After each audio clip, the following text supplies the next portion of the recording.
Let's do a little cold start on this thing. Check it out. Well, the starter solenoid's kind of clicky. It's kind of weird, but it starts right up. I gotta give it one pump.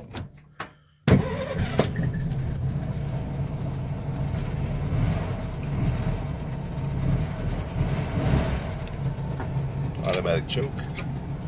It's kind of nice after driving the other bug with the manual choke.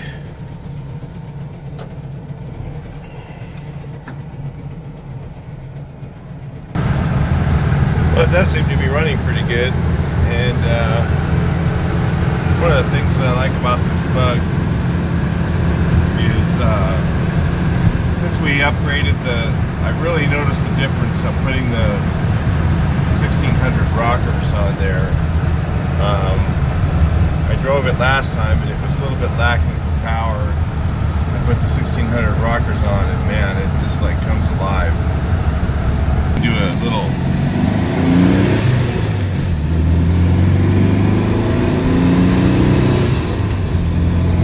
how quick it accelerates with a 40 horse. It's a lot like a 1600 if you didn't notice.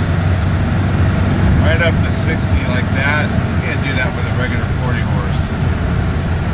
So it's moves out pretty good. Yeah, it's running pretty good. Let's take a look. Let's take a drive here. Go ahead and jump on it. 40 horse. I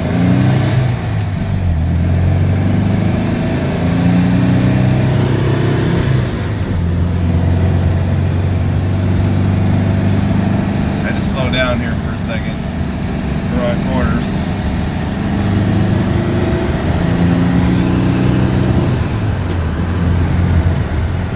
And that's moving. That's no slow car. Gets around really good. I mean, it's not fast. But here's a straight run, pretty level. We'll catch up to that guy pretty quick here.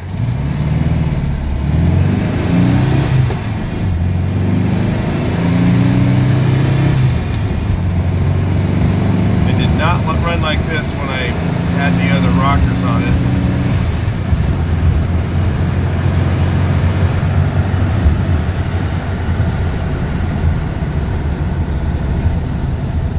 Almost like a 1500, about the same, maybe 1600. Yeah, so I was going to tell you guys, I changed the rockers from the 40 horse and I noticed a huge difference. So if you are running a 40 horse and you got a big bore kit and you think, oh man, it didn't really give me much more power, try changing the rockers to the 1600. I don't know, maybe try that first. Before you even put the big bore kit on, maybe it'll work. I don't know. Never tried it, but it gives it a lot more top end. Now, mind you, I have a stock exhaust in this car too, so with the stock exhaust, I think the torque you get from that helps. So it actually comes out a little bit more with those rockers on there. Weird, after driving a small window car, it really feels like a huge window in the front of this thing. I always had a small window car when I was younger. The glass feels so big. Yeah, it's really running good. Stick it on the freeway for a second. It really feels like it's got low gears in it though. It must have got to be 437s. I don't think it's even got, maybe it's even got a lower fourth gear than that. Cruising 60 feels like it's revved up a bit high. But I guess everything does after driving a diesel. I haven't been driving one of these bugs in a while and my vans are pretty well high geared. Alright, so I'm over at the final destination here. Yeah, a lot of my cars, you know, there's a little bit of orange peel in the dash and I spray them at low pressure. A lot of that stuff, you know, I'm not trying to get them real show car, but I got this little cool thing. Polish this guy out. We're working on that. Didn't have the sunroof open because it's a little cool out right now. So anyway, but looking pretty good, running pretty good.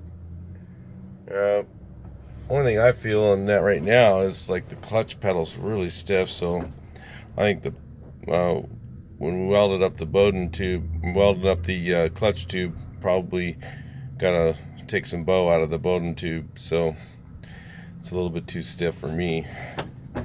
Brake pedal's up a little high, a little down, a little low. Once the brake shoes break in, just needs a little more driving. Other than that, this car runs great. I mean, probably hop in this thing, go about anywhere. It runs really good.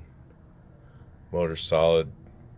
Maybe run a little bit, adjust the valves once, and probably ready to go. But I just want to drive it a little more and get some more miles on it and enjoy it a little bit. Hate to just flip it real quick, because that's not really what I bought it for. I mean, I kind of did this car, but I don't usually do that. Anyway, I'll talk to you guys in the next video. Please like, share, and subscribe.